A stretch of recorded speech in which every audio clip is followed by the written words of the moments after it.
Imagine you want to be better. Better at school. Better at English. Better at life. But you don't know where to start.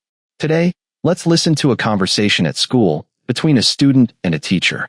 This story will teach you useful English and useful advice. Let's follow the story. Imagine you are the student. Listen carefully. Then we will review useful phrases. After class, you feel a little worried. You are not doing well in your English class.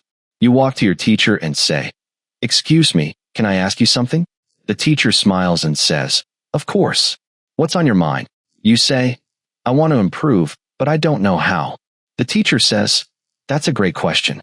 Let me give you some advice." The teacher says, "First, study a little every day. Even 10 minutes helps." You say, "Okay, I can do that." The teacher says, "Second, don't be afraid to ask questions in class." You say, "I understand." The teacher says, "Third, set small goals. Don't try to do everything at once."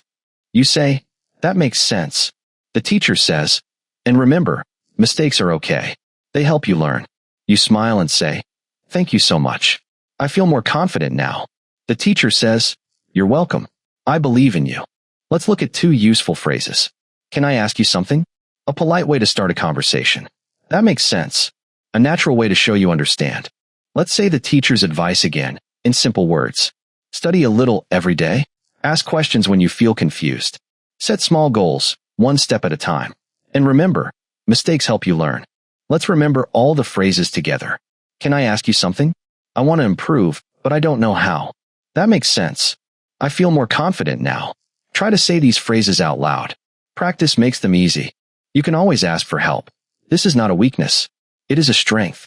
Improving yourself takes small steps every day. Study a little. Ask questions. Set small goals. Don't fear mistakes. You are already improving just by watching this video. Thank you for watching. See you in the next video.